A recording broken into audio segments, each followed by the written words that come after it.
are very very important.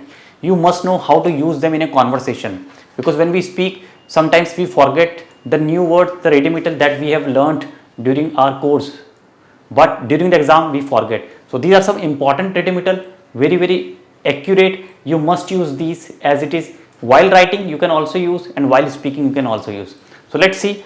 First one is for etwas organisieren. When we organize something, etwas organisieren, when we organize something.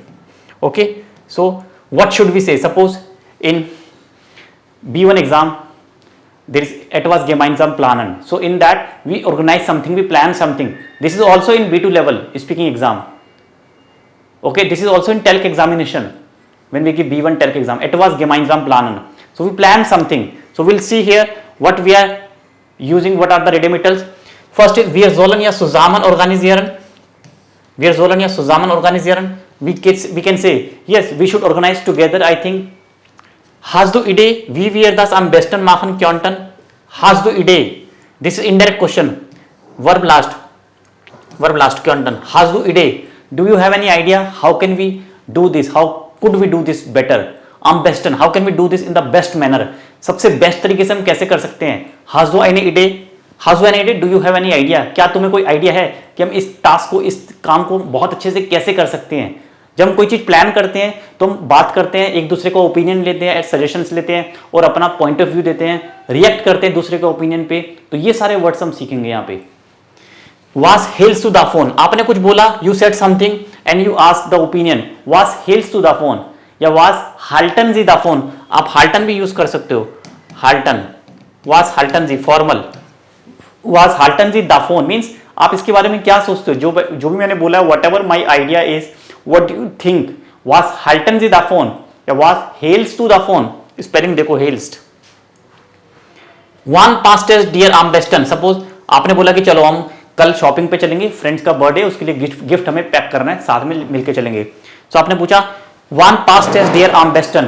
कब तुम्हें best तरीका, कब तुम्हें best time है, मतलब तुम्हारे पास सूटेबल टाइम कब है? वन पास्ट टेस्ट डियर आम बेस्टन मींस तुम्हें कब सूट करता है बेस्ट, तुम्हें बेस्ट कब सूट करता है. ठीक है, वन पास्ट टेस्ट डियर आम बेस्टन, कब तुम्हें सूट करता है टाइमिंग. लाइक आम जामस्टाग लाइटर हाबेश खाइने साइट, आम मोन्टाग हाबेश fry.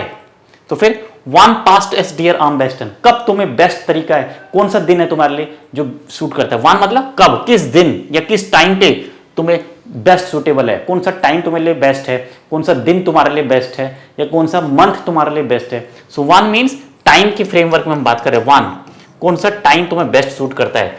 One past S dear आम बेस्टन. ठीक है, which day, which date, which time is suitable for you the best. Next, wie viel Geld sollen wir ausgeben? Wie viel Geld sollen wir ausgeben? How much money we should spend? How much money we should spend? Wie viel Geld? Wie viel Geld sollen wir ausgeben? Ausgeben मतलब spend करना, कितना money हमें खर्च करना है. जैसे कि हम कुछ ऑर्गेनाइज कर रहे हैं, हम ट्रिप ऑर्गेनाइज कर रहे हैं, हमें क्लास में पार्टी ऑर्गेनाइज कर रहे हैं, साथ में मिलकर फेयरवेल पार्टी, आप शीट्स पार्टी. तो वी फील Geld, how much money we should spend. तो ये सब क्या है? एटवास ऑर्गेनाइजर, एटवास प्लान. जब हम कुछ प्लान करते हैं, साथ में ऑर्गेनाइज करते हैं, तो ये सारे वर्ड्स हैं, ये सारे रेडिमीटर बोलते हैं इसको, ये हम बहुत यूज करते हैं. You must use these while speaking and definitely it will boost up not only your confidence but also your marks, your grades. Was sollen wir kaufen mit bringen? हमें क्या खरीदना चाहिए? Was sollen wir kaufen mit bringen होता है ना, मिट माखन, एटवास मिट माखन. आप अपने फ्रेंड के साथ बात कर रहे हो कि अच्छा मैं क्या खरीदूंगा. वेयर यूवर निम्ट वास, कौन क्या रिस्पॉन्सिबिलिटी लेगा. वेयर ब्रिंक्ट एटवासुम एसन ऑर्डर सुम त्रिंकन, कौन खाने के लिए क्या लाएगा, पीने के लिए क्या लाएगा. तो उसी से वास ज़ोलन वियर काउफन ऑर्डर मिट ब्रिंगन. What should we bring along, what should we purchase. Suppose morgen gibt es eine Abschiedsparty in der Schule oder an der Universität oder in der Sprachschule. So, was sollten wir mitbringen? What should we bring along? Was sollen wir kaufen? What should we buy, purchase for the party? These are the structures. I hope you have got an idea. Another slide, I will show you some more slides. I have made some more slides. We'll see all these slides and improve. चलिए, next is Zustimmen und ablehnen. When we agree or when we disagree, हम किसी बात से agree करते हो, disagree करते तो उस टाइम में हम क्या बोलना है, हमें कौन से वर्ड्स बोलने हैं. ठीक है, Zustimmen मतलब एग्री, एग्री करते हो, और आप लेनन मीन्स डिसएग्री करते हो किसी से। तो एग्री और डिसएग्री करते टाइम आप किस तरह के वर्ड्स को यूज करोगे? जैसे das ist eine super Idee, कुछ बोला फ्रेंड ने, आपके पार्टनर ने, तो das ist eine super Idee, das ist eine gute Idee, ये गुड आइडिया है, ये सुपर आइडिया, तो ये पॉजिटिव है। सुस्टिमन, यू एग्री, आप एग्री कर रहे हो अपने फ्रेंड की बात से, yes whatever you are saying I agree, जो भी तुम बोल रहे हो मेरे को पसंद है वो आइडिया, आपका सजेशन, आपकी एडवाइस। सो das ist eine super Idee, या so sollten wir das machen, yes we should do this, we should do like this, you are correct, you are saying absolutely correctly, so sollten wir das machen, हमें इस तरह से ही करना चाहिए। Würden dir das auch passen, würde dir, क्या तुम्हें भी ये सूट करता है? आपने कोई एडवाइस दी, okay sollten wir ein Armbanduhr für unseren Freund kaufen, er hat nächste Woche Geburtstag, उसका बर्थडे और हमें क्या उसे वॉच देनी चाहिए, तो आपने बोला würde dir das auch passen, क्या तुम्हें भी सूट करता है, क्या तुम्हें ये आइडिया सूट करता है। और फिर टाइम भी आपने बोला कि हम कल चलेंगे 9 बजे सुबह, तो würde dir das auch passen, क्या तुम्हें भी टाइम सूट करता है। पास्ट एस डियर, पास्ट मतलब सूट करना, क्या चीज, कोई भी चीज, कोई टाइम हो सकता है या कोई आइडिया हो सकता है। हाँ, würde dir das auch passen, wir gehen morgen einkaufen, kommen Sie auch mit, würde dir das auch passen, wir kaufen nächste Woche die Armbanduhr, haben Sie Zeit, würde dir diese Zeit dir auch passen, können Sie auch nächste Woche am Sonntag kommen, ठीक है, क्या तुम भी आ सकते हो, क्या तुम्हें suit करता है, तो ये होगा राइट। नेक्स्ट, फिर आपने रिप्लाई में ये आप क्वेश्चन पूछ रहे हो भी, फिर आम लाइक कोई भी डे, आम Sonntag leider habe ich keine Zeit, मेरे पास संडे को टाइम नहीं है, आपको बोलना है कि संडे को मेरे पास टाइम नहीं है, मैं मंडे को या सैटरडे को चल सकता हूं, तो आम Sonntag या आम Montag leider habe ich keine Zeit, आप इसको रिवर्स भी कर सकते हो, ich habe keine Zeit am Sonntag, ich habe keine Zeit leider am Montag, leider मतलब अनफॉर्चुनेटली, आप एक रिग्रेट फील कर रहे हो, एक रिग्रेट फील कर रहे हो कि यस ओ संडे को तो मेरे पास टाइम ही नहीं है, but no way, anyway you carry on, I will join you some other day, मैं किसी और दिन चलूंगा, या तुम ले आओ पहले, you can purchase then I will see. Das finde ich nicht so gut, I find it nicht so good, ये नेगेटिव है। आप लेना ना, आप डिसएग्री कर रहे हो, मेरे को ये अच्छा नहीं लगा, Das finde ich मीन्स आपको आइडिया अच्छा नहीं लगा, कोई आइडिया आपको अच्छा नहीं लगा, इडे, और कोई प्रोडक्ट जो आप खरीद के लाए वो आपको अच्छा नहीं लगा है, ठीक है, product, Das finde ich nicht so gut, okay, diese Idee gefällt mir, ये जो आइडिया ये मुझे पसंद नहीं है, या ये थिंग जो आप लेकर आए वो मुझे पसंद नहीं है, Das finde ich nicht so gut, और ich finde das nicht so gut, आप रिवर्स भी कर सकते हो सेंटेंस को, ठीक है, और आप इस तरह से भी बोल सकते हो।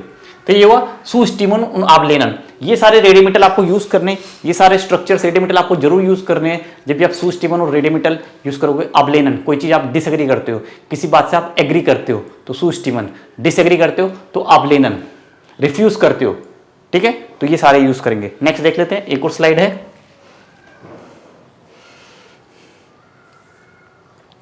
चलिए,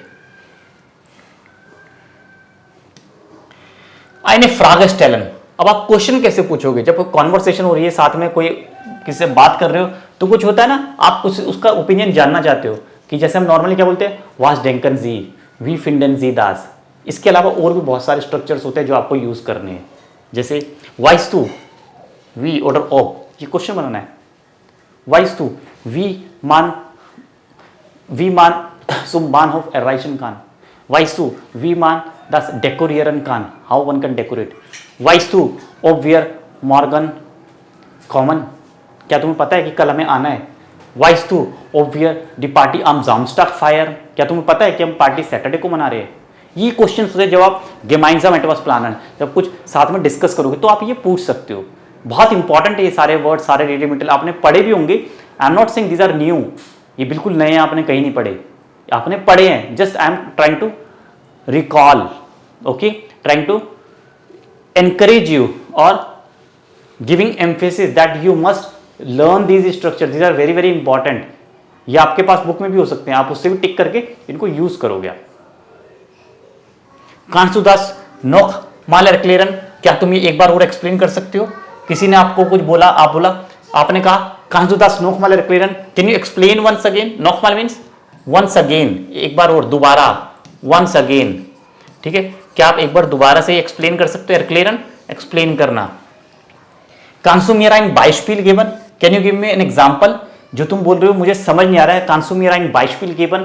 किसी ने बोला okay wir machen so und so, wir dekorieren und dann wir kaufen etwas ein und dann wir machen so, wir stellen die Stühle hier. So आपने बोला कांसू mir ein Beispiel geben, या फिर आपने बोला okay you are talking about environment or you are talking about some like public transport or personal cars, about this environment or like ecosystem and some schmutzung, verschmutzung, air pollution, water pollution, it's too much. So somebody is saying something, giving his or her argument, but you don't understand, then you say kannst du mir ein Beispiel geben? Can you give me an example? Example की help से आप बता सकते हो what you are trying to say. Ich habe ganz andere Erfahrung gemacht. आपने बोला कि मेरा एक्सपीरियंस बिल्कुल अलग है, जो तुमने एक्सपीरियंस किया है मेरा बिल्कुल अलग है. किसी ने बोला कि या in der großen Städten gibt es viele Möglichkeiten, man kann einkaufen gehen, man kann Museen besuchen, ins Kino gehen, einen Film sehen, in der Nacht in die Disco gehen. तो आपने क्या बोला? aber ich habe ganz andere Erfahrung gemacht, but मेरा experience बहुत अलग है. मेरा experience जो तुम बोल रहे हो उससे बिल्कुल अलग है, मैंने बिल्कुल अलग एक्सपीरियंस किया है. In der großen Städten gibt es auch viel Verschmutzung, Luftverschmutzung. Das gefällt mir nicht. Ich finde das nicht so gut. हाँ, इसलिए मैं सिटी को प्रेफर नहीं करता. ये एक एग्जाम्पल दिया मैंने. ऐसे कोई भी टॉपिक हो सकता है, किसी भी टॉपिक पे आप इस तरह की बात बोल सकते हो. Ich habe eine andere Erfahrung. मेरा अलग एक्सपीरियंस है ना. जैसे आपने बोला कि ich habe gute Erfahrung bei einer deutschen Firma. दूसरे ने बोला nein, ich habe ganz andere Erfahrung. Okay? Ich war in Deutschland, ich habe studiert, meine Erfahrung war sehr schlecht. फिर some other say no, ich habe eine andere Erfahrung gehabt. मेरा experience थोड़ा अलग है, मतलब उसके ऑपोजिट है. अगर उसने पॉजिटिव बोला तो आपका नेगेटिव है, उसने नेगेटिव बोला तो आपका पॉजिटिव है. ये मतलब है इस पॉइंट का. Next, ich habe nicht ganz verstanden was Sie sagen. जो तुम बोल रहे हो मुझे पूरी तरह से समझ नहीं आ रहा है. Okay, ich habe nicht ganz verstanden. I don't understand completely. मेरे को पूरी तरह से समझ नहीं आ रहा जो तुम बोल रहे हो. Ich habe nicht ganz verstanden. तो ये हमारा था eine Frage stellen. एक और स्लाइड देखेंगे हम, उसमें मैंने क्या लिखा है देखिए. ये रेडिमेटल है कुछ, अब देख रहे हो आप. ये फोर नाकटाइल है. आप फोर नाकटाइल कैसे आप एक्सप्रेस करोगे? ओके, फोर नाकटाइल आप कैसे एक्सप्रेस करोगे? किस चीज के बारे में फोर नाकटाइल बताते हैं? ये तो हम प्रेजेंटेशन देते हैं जब B1 और B2 में, चाहे वो टेल्को और गोएथे हो. ये बहुत इंपॉर्टेंट है, इसको देखेंगे. तो ein großer Nachteil, जैसे समथिंग हैज अ बिग नाकटाइल और ein großer Vorteil.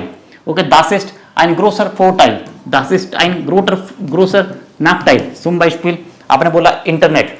Warum benutzen wir Internet so viel? Wir surfen im Internet, es gibt viele Vorteile. Okay, Internet hat viele Nachteile और das hat ein großer Vorteil, das hat ein großer Nachteil. ठीक है, इस तरह से. Ich sehe einen Vorteil darin. मेरे को इसमें कुछ नेगेटिव लग रहा है, नाकटाइल लग रहा है, किसी ने ओपिनियन दिया तो भी आप बोल सकते हो कि ich sehe einen Nachteil darin. इसके अंदर मुझे एक नेगेटिव पॉइंट दिख रहा है, एक नेगेटिव एस्पेक्ट है. जो कुछ बोल रहे हो whatever you are saying is correct. Like we should use digital payment, we should use internet, it increase, it enhance our knowledge. But it's eine Nachteil darin. There is a नाकटाइल. इसमें कुछ negativity भी है. Like जैसे हमारी health बहुत खराब हो जाती है, हमारी आइस अफेक्टेड होती है, और डिजिटल पेमेंट के दौरान हमें बहुत सेफ रहना चाहिए. We should be very aware. बहुत फ्रॉड होते हैं, स्कैम्स होते हैं. सो ich finde es ist einen Nachteil. यहाँ पे नाकटाइल आप ऐसी किसी चीज में फोरटाइल भी ढूंढ सकते हो. किसी ने कुछ बोला, आप उसको बोल रहे हो कि ich sehe einen Vorteil darin. किसी ने नेगेटिव बातें बोली, आपने बोला नहीं मुझे इसमें कुछ पॉजिटिव भी नजर आता है. ich sehe einen Vorteil darin. इसकी पॉजिटिव एस्पेक्ट भी है. We should talk about that. ich finde es positive और नेगेटिव, और ich finde es praktisch. das कोई भी चीज आगे कंटिन्यू कर सकते हो. ich finde es praktisch बहुत प्रैक्टिकल चीज है. ich finde das negativ, ये सिंपल है. पॉजिटिव नेगेटिव अगर आपको एक्सप्रेस करना है तो. das stört mich, it disturbs me means what you are saying doesn't click to me, doesn't sound good. das stört mich while beim online einkaufen गिफ्ट एस आउट फील स्कैम, क्रिमिनालिटेट, साइबर क्रिमिनालिटेट। फॉर एग्जाम्पल ले रहा हूँ, अभी हम जैसे ऑनलाइन एनकाउफन की बात कर रहे थे, तो द स्ट्यूट मिश that disturbs me, that irritates me. Disturb means physical disturbance नहीं, यहाँ पे डिस्टर्बेंस का मतलब है कोई चीज़ आपको इरिटेट करती है, कोई चीज़ आपको नहीं क्लिक करी है, you don't think that it is good to do, आपको लग रहा है कि नहीं ये करना ठीक नहीं है, we should avoid this, so द स्ट्यूट मिश दैट डिस्टर्ब मी। आपको मीनिंग समझने का किस कॉन्टेक्स्ट में हम बात कर रहे हैं, you should know the meaning, you should know the context, then you can practically apply these things. It's not difficult to read but it's difficult to understand and apply. Use करना मुश्किल है, पढ़ना मुश्किल नहीं है, ये वर्ड्स आपको कहीं भी मिल जाएंगे, कहीं से भी आप लिख सकते हो, बट इनको अप्लाई करना, इनको समझना, सही डायरेक्शन में इनको यूज करना बहुत जरूरी है, वही हम सीख रहे हैं। Ich halte es für, कोई चीज आप कंसीडर करते हो, ich halte es für gut, ich halte es für schlecht, ich halte es für richtig oder falsch, मैं इसको गलत समझता हूँ, मेरी नज़र में ये गलत है, मेरी नज़र में ये खराब है, या ये बहुत अच्छा है, तो ich halte es für। एक क्वेश्चन था ना, was hältst du davon, वो क्वेश्चन है कि तुम्हें कैसा लगता है। नॉर्मल क्या बोलते हैं हम, was denken Sie darüber, was glauben Sie darüber, wie finden Sie das। तो यहाँ पे ich halte das für richtig, ich finde das richtig, ich finde das schlecht, इसका मतलब क्या है, ich finde es schlecht, but थोड़ा बेटर क्या होगा, ich halte es, ठीक है। और अगर किसी चीज में आपको डाउट लग रहा है कि नहीं ये थोड़ा डाउटफुल है, हमें ये काम नहीं करना चाहिए, we should avoid this, ich habe große Zweifel daran, या हम सैटरडे को मिल पाएंगे कि नहीं और बैठकर डिस्कस कर पाएंगे कि नहीं, ich habe große Zweifel daran, ich habe große Zweifel daran, ob wir am Morgen treffen, ich habe große Zweifel daran, ob wir das fertig machen würden, क्या हमें टाइम पर कंप्लीट कर पाएंगे। ich habe große Zweifel, मेरे को doubt हो रहा है, टाइम बहुत कम है, wir haben weniger Zeit, aber wir müssen viel tun, wir müssen viel Arbeit erledigen, बहुत सारा काम हमें फिनिश करना है बट टाइम बहुत कम है, I am doubtful, I am sceptical, मेरे को डाउट लग रहा है कि हम पूरा कर पाएंगे कि नहीं, ich habe große Zweifel daran। ये था हमारा आज का रेडियोमीटर का स्पेशल सेशन, आई होप आपको पसंद आया होगा। नीचे लिंक है हमारे टारगेट बैचेस ज्वाइन करने के लिए, you can directly contact and join our batches at reasonable price, 999 A1 A2 और 1999 B1 level, online live classes, details are given below, entire details you will find on the website. Thank you so much, auf Wiedersehen, bis bald।